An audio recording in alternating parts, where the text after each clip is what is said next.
Good morning and welcome back to my channel. आज मैं जा रही हूँ डॉक्टर के पास। लास्ट ब्लॉग मैंने तभी बनाया था जब डॉक्टर विजिट पे मैं गई थी, और आज एक हफ्ता हो गया है। आज है एनएसटी टेस्ट जिसके लिए बुलाया गया है। तो इतने दिन से ब्लॉग बना नहीं थी, मतलब छोटे छोटे क्लिप्स हैं जो आपको आगे देखने को मिलेंगे, लेकिन इस तरह से सामने आके मैंने ब्लॉग नहीं बनाया, एडिट भी नहीं किया। तो मैं सोचा आज मैं ब्लॉग बना लेती हूँ। क्योंकि तो मैं चाची और भैया के साथ हॉस्पिटल के लिए निकल चुकी थी, और ये रहा जहाँ पे मेरा अल्ट्रासाउंड हो रहा था। तो मैंने इसकी भी छोटी सी क्लिप बना ली जब तक डॉक्टर आ रही थी, और बहुत ज़्यादा टाइम भी लग रहा था। तो मैंने सोचा चलो यार थोड़ी सी क्लिप बना लेती। वैसे मैं फ़ोन ज़्यादा यूज़ नहीं करी थी, फिर मैंने साइड में रख दिया था फ़ोन को। रूपा आ गई। तेरी बन रही है। ये हमारी पुरानी हाउस हेल्पर हैं जो आई थी गांव से, तो मैं वो दिखाई थी, और बाकी ये दोनों बहनें तो यहीं पे थी। तो आंटी को मैं वही दिखाई थी। आंटी कह रही थी मुझे भी वीडियो में लो, तो मैंने फिर वीडियो बना ली। और ये मैं पुच्चू के लिए पिज़्ज़ा भी ली थी हॉस्पिटल से आते। सैंपल लेने वाले आ गया खून खींचने सुबह सुबह। मैं तैयार बैठी हूँ खून देने के लिए। सुबह सुबह फिर वही चीज़ें हो रही थी जो मुझे पसंद नहीं है। आरटीपीसीआर का टेस्ट करना था, हीमोग्लोबिन का करना था, बहुत सारे टेस्ट करने थे। तो भैया को मैंने सुबह सुबह बुलाया था खाली पेट 7 बजे, और वो आकर मेरे टेस्ट करे थे। और मुझे इन चीज़ों से ही डर लगता है, और वो चीज़ें करनी पड़ती हैं। मतलब प्रेगनेंसी में तो आप चाहे किसी चीज़ से भी डरो, आपको करना तो पड़ेगा ही, वो भी बच्चे के लिए। तो अब चीज़ें समझ आती हैं कि मम्मी पापा बच्चों को क्यों रोक टोक करते हैं, या कहीं आने जाने से क्यों रोकते थे, क्यों उनको हमारी इतनी फ़िक्र होती थी। क्योंकि अब ये चीज़ें, उस पेन से मैं भी गुजर रही हूँ, और उनके पेन को मैं समझ सकती हूँ बहुत अच्छे तरीके से। ये हमारी दूसरी हाउस हेल्पर है अनीता दीदी, जो सीढ़ी बालकनी ये सब चीज़ों में देखती रहती हैं, मतलब वहाँ की सफाई करती हैं। तो मम्मी ने उनसे फिर आम कटवा लिए, क्योंकि आम का मम्मी कह रही थी अचार लगाने के लिए। तो देखिए कितने सारे आम हैं। और मोना पुच्चू के लिए ऑफिस से कुछ लेके आई थी, एक दिन पहले की क्लिप है रात की, जो मैंने इसमें ऐड कर दी। जब ये नहीं बोल सकती दोनों में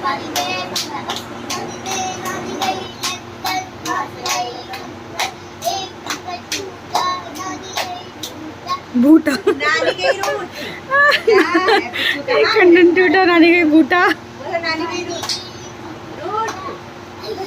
नानी गई रूट, नानी को बनाएंगे।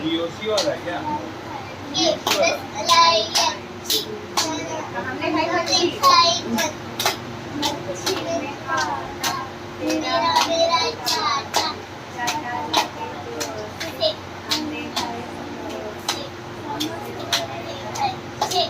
नाना जी नमस्ते।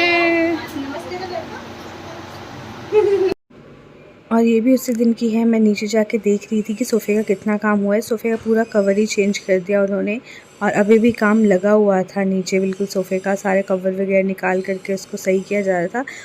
और ये सारे कज़न्स हैं। ये विकास है जो अंजलि के, मेरी जो चाची की बेटी है, उनके मामा का बेटा, और ये भी उनके मामा का बेटा, और ये मेरे मामा का बेटा। कुछ लोग पूछते हैं आपके घर में कितने लोग हैं। हम कभी भी बहुत सारे हो जाते हैं, कभी कम हो जाते हैं, कभी कोई होता है, कभी कोई होता है। ये भी अंजलि के मामा का ही बेटा है। तो सब पढ़ रहे होते हैं साथ में। तो हमारे घर में ना फैमिली बहुत बड़ी है, और कोई ना कोई रहता ही है यहाँ पे। और पुच्चू जा रही थी, उसकी बुआ आई हुई थी, तो पुच्चू जा रही थी अपने पापा के पास, और मोनू से लेकर के जा रहा था। क्या क्या काम किया तुमने आज? और यहाँ किचन का भी काम चल रहा था, काफ़ी हद तक ये काम हो चुका है। बाकी पापा अभी चले गए हैं, तो ये काम थोड़ा सा रुका हुआ है। उसके बाद हमें मिली चाय पापी सब खाने के लिए। और ये सारी छोटी छोटी क्लिप्स मैंने पहले बनाई थी, जो मैं आप लोगों से शेयर कर रही हूँ।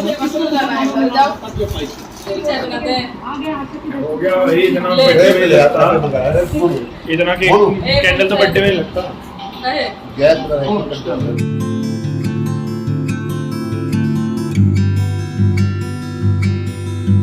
बर्थडे। आप कैंडल निकाल दो।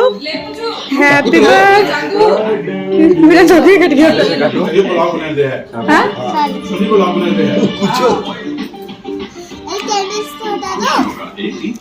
पुच्चू का जब मन करता है वो तब बर्थडे मनाने लगती है। उसे था कि मेरे को बर्थडे मनाना है, मुझे केक कटवा दो, छोटी सी पार्टी कर दो, मुझे पार्टी देना है मोनू मामा को और चाचा को।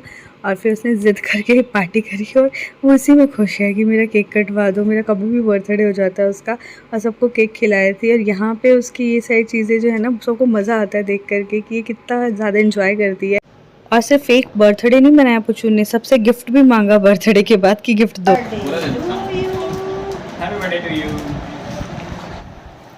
ये जबरदस्ती का बर्थडे।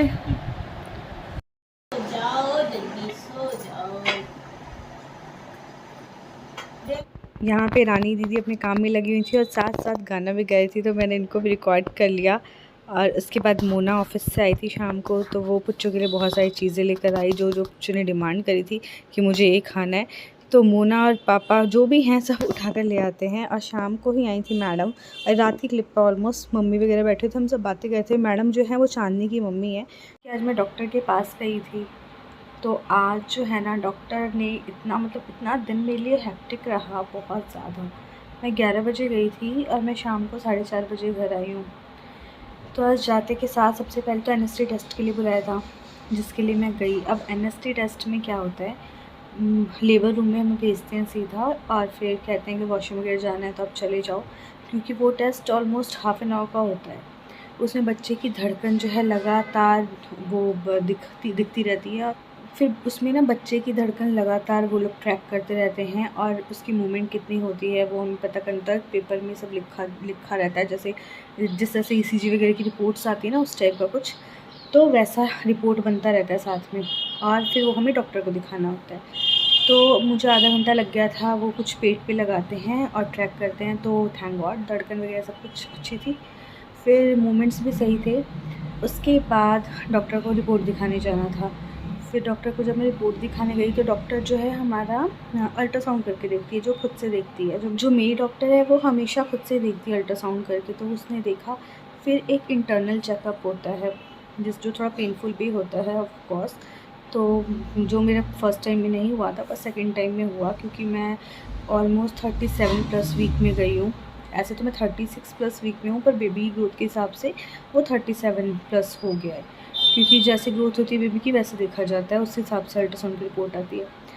तो डॉक्टर ने कहा कि आज एडमिट कर सकते हैं हम तुम्हें, यू आर डाइल्यूटेड, देन कभी भी लेबर पेन शुरू हो सकता है, और कभी भी तुम आ सकती हो रात को, किसी भी टाइम तुम्हें प्रॉब्लम आ सकती है। तो तुम चाहो तो हम फॉल्स पेन इंड्यूस आज कर दें, आज भी डिलीवरी हो सकती है, लेकिन इससे पहले अल्ट्रासाउंड कर लो। अब उन्होंने मुझे कहा 30 से ज़्यादा हम वेट नहीं करेंगे, 30 तारीख तक हम वेट करेंगे, 30 को तुम्हें एडमिट होना ही है हर हाल में 4 बजे। तो फिर मैंने अल्ट्रासाउंड करवाया, उनसे चेकअप करवाने के बाद मैं अल्ट्रासाउंड करवाने गई। अल्ट्रासाउंड करवाने में 15 मिनट तो लग जाते हैं कम से कम, क्योंकि डिटेल्ड करते हैं पूरी। तो उन्होंने अल्ट्रासाउंड करा। अब अल्ट्रासाउंड में कुछ चीज़ें पॉजिटिव तो हैं, लेकिन कुछ चीज़ें रिस्की भी हैं। लाइक एक कॉर्ड है गले में बच्चे के, और ब्लड फ्लो कम हो रहा है, क्योंकि इसका वेट काफ़ी अप्रोप्रिएट हो चुका है, और अब इतना स्पेस नहीं है, तो ब्लड फ्लो थोड़ा सा कम हो रहा है। और मेरा AFI भी थोड़ा सा अब कम हो रहा है। AFI होता है जो बच्चे के आसपास पानी होता है ना, जो एमनिक फ्लूइड होता है वो होता है, तो वो भी अब कम होने लगा है। तो फिर मैं वो सारी अल्ट्रासाउंड की रिपोर्ट्स लेकर के वापस डॉक्टर के पास आई। तो डॉक्टर ने बोला कि ग्रोथ सही है और 30 को एडमिट होना है, लेकिन लेकिन कुछ टेस्ट थे, लाइक हीमोग्लोबिन टेस्ट, RT-PCR, और मेरा शुगर का टेस्ट। शुगर का मैं घर में कर ले रही थी, लेकिन उन्होंने कहा घर वाला नहीं चाहिए जो ब्लड लेके करते हैं, वो जो आपने देखा अभी कि टेस्ट करने के लिए भैया आए, तो वो, तो उसके लिए उन्होंने कहा था कल ही करवा लेना। मैंने कहा ठीक है। फिर उन्होंने कहा तो तुम 30 को एडमिट हो जाओगे, है ना, तो प्रिपेयर रहना। तो फिर मैंने कहा ओके। फिर रिपोर्ट्स वगैरह दिखा के मैं निकल रही थी, तभी मुझे दोबारा बुलाया गया। फिर मैं जैसे ही मैं रिपोर्ट्स रख रही थी, फिर मैं दोबारा अंदर गई, तो दूसरी डॉक्टर भी थी, तो वो दोनों ने शायद आपस में कुछ बात करी होगी। तो उन्होंने मुझे कहा कि दूसरी डॉक्टर थी, उन्होंने कहा कि मैंने इनसे बात करी, उन्होंने कहा तुम ऑलरेडी डाइल्यूटेड हो, और तुम्हारा बेबी वेट भी सही है, और तुम्हारे साथ थोड़े रिस्क ये कॉर्ड वगैरह भी है, तो फिर क्यों तुम्हें टाइम लेना है, तो परसों एडमिट हो जाओ। अब वो तो उस दिन का ही कह रही थी, लेकिन मैंने फिर कुच्चू को मैंने मेंटली प्रिपेयर नहीं किया हुआ था कि बेटा मैं एडमिट होने जा रही हूँ। वो मेरा वेट कर रही थी, उसने खाना भी नहीं खाया था नानी के पास, कि मम्मी आएगी पिज़्ज़ा लेकर के, तो वो भी छोटी है, उसको भी मुझे मेंटली प्रिपेयर करना होता है कि हाँ मैं जा रही हूँ, मैं एडमिट होंगी। वो भी थोड़ी इतनी समझदार भी नहीं है, 5 साल का बच्चा कितना ही समझदार होता है।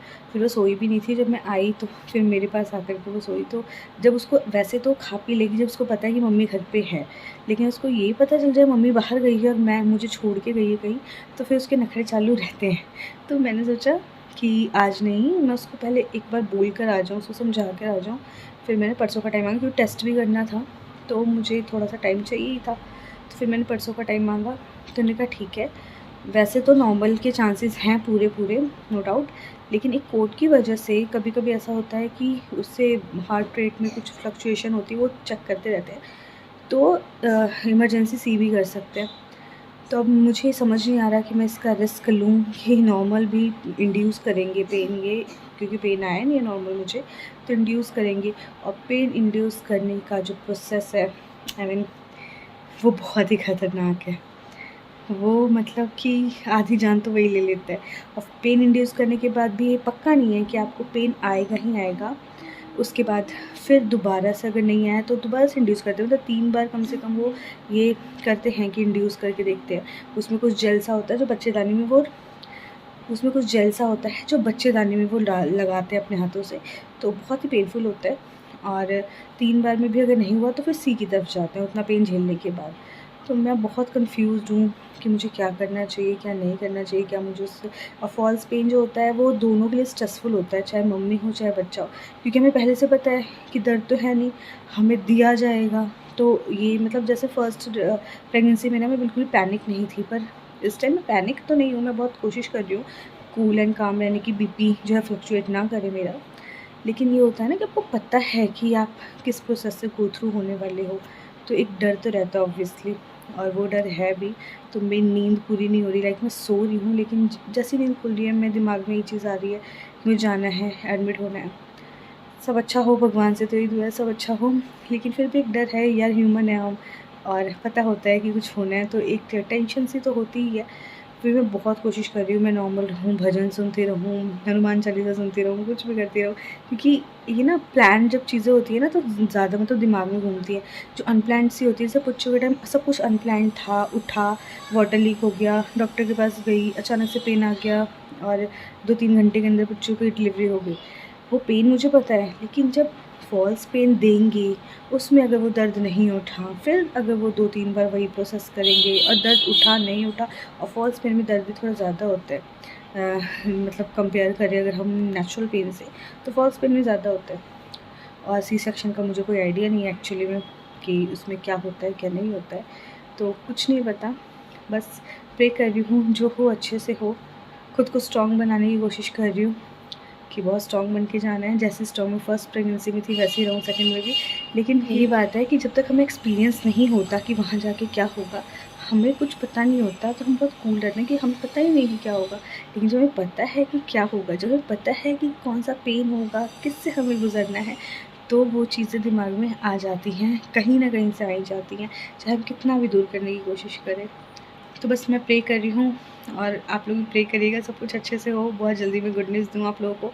वैसे ये वीडियो जिस दिन आएगी उसके कुछ दिन बाद शायद आपको गुड न्यूज़ मिल ही जाएगी, तो मैंने सोचा अब मैं आप लोगों को ये चीज़ अपडेट कर दूँ। एक्चुअली मुझसे बैठा भी इतनी देर नहीं जा रहा कि मैं वीडियोज़ बनाऊँ, थोड़ी ब्रीथिंग प्रॉब्लम हो रही है, और बैठने का तो बिल्कुल मन नहीं कर रहा, लेकिन फिर भी जब मुझे थोड़ा सही लगा तो मैंने सोचा कि मैं वीडियो बनाऊँ, क्योंकि अब लास्ट टाइम है, इसके बाद इस वीडियो का कोई फ़ायदा नहीं होगा, तो इसलिए मैंने बस ये आप लोगों को अपडेट देने के लिए आज ये वीडियो बनाई है। तो अगर आपको ये वीडियो पसंद आई हो तो वीडियो को लाइक और चैनल को सब्सक्राइब ज़रूर कर दीजिएगा, और आप लोगों में से जिन लोग ड्यू डेट जून की है या जो अभी इससे गुजर रहे हैं उन सबको ऑल द बेस्ट।